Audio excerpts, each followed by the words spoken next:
Hi friends, యూట్యూబ్లో మనకు monetisation అయిపోయిన తర్వాత యాడ్సెన్స్ అకౌంట్ ఓపెన్ చేసుకున్న తర్వాత మనకు డాలర్స్ వచ్చిన తర్వాత ఆ డాలర్స్ను మన బ్యాంక్ అకౌంట్లోకి ఎలా మార్చుకోవాలి, బ్యాంక్ డీటెయిల్స్ ఎలా ఇవ్వాలి యూట్యూబ్కు అని ఒక చిన్న వీడియో తీశాను.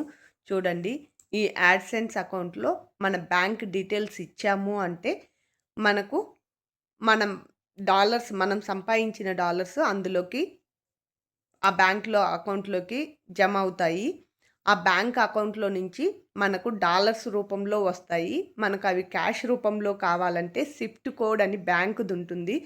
అక్కడ మనం ఏ బ్రాంచ్‌లో ఉంటామో ఆ బ్రాంచ్‌లో ఆ బ్యాంక్ స్విఫ్ట్ కోడ్‌ను మనం ఇక్కడ ఎంటర్ చేసుకుంటే మనకు రూపీస్‌లో మన బ్యాంక్‌లోకి మనీ కన్వర్ట్ అవుతాయి.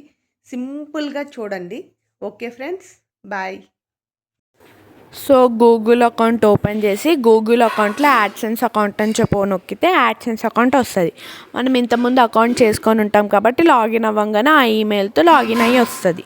అక్కడ పైన మేనేజ్ ట్యాక్స్ ఇన్ఫో అని ఉంటుంది. సో అది నొక్కినాక జూమ్ అవుట్ చేయండి. జూమ్ అవుట్ చేసినప్పుడు అక్కడ పైన 3 లైన్స్ ఉంటాయి. ఆ 3 లైన్స్ నొక్కి అక్కడ పేమెంట్లో వెరిఫికేషన్ అది నొక్కండి.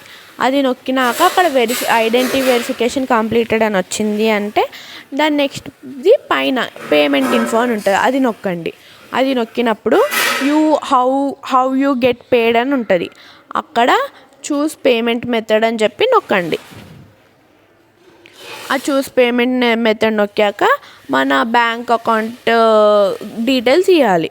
అక్కడ ఫోన్పే ఉంది, గూగుల్ పే ఉంది, ఆర్ పేమెంట్ మెథడ్ అన్నాడు. నేను యాడ్ పేమెంట్ మెథడ్లో బ్యాంక్ అకౌంట్ యాడ్ చేసిన. ఆ ఫస్ట్ మనం ఏ బ్యాంక్ ఇస్తున్నామో ఆ బ్యాంక్ గురించి రాయాలి. బెనిఫిషియల్ ఐడి అంటే మీ నిక్ నేమ్ ఆర్ మీరు అప్పుడు ఇచ్చిన ఐడి నేమ్ రాయండి. నేమ్ ఆఫ్ బ్యాంక్ అకౌంట్లో మీ పేరు బ్యాంక్ అకౌంట్లో మీ పేరు ఏది ఉందో అది రాయండి. బ్యాంక్ నేమ్ మీ ఏ బ్యాంక్ ఇస్తున్నారో ఆ పేరు రాయండి, ఆ బ్యాంక్ పేరు. ఐఎఫ్ఎస్సి కోడ్ మీ పాస్బుక్లో ఉంటుంది. షిఫ్ట్ కోడ్ మీరు మీ బ్యాంక్ వాళ్ళని అడిగి ఆ లొకాలిటీలో ఉన్న షిఫ్ట్ కోడ్ రాసుకోండి. Account number and again retype the account number. మీ పాస్బుక్లో ఉన్న మీ అకౌంట్ నెంబర్ రాయండి. ఆ షిఫ్ట్ కోడ్ అనేది కొందరికి పాస్బుక్లో ఉంటుంది, కొందరు వెళ్ళి బ్యాంక్ వాళ్ళని అడగాలి. దాని తర్వాత అక్కడ కింద టిక్ బాక్స్లో టిక్ కొట్టి సేవ్ అని చెప్పి కొట్టండి. సేవ్ అవుతుంది. ఒక 2 to 5 minutes టైం పడుతుంది. లోడ్ అయ్యాక యూ విల్ గెట్ అక్కడ యాడ్ అయ్యి వస్తుంది మీ అకౌంట్, అంతే.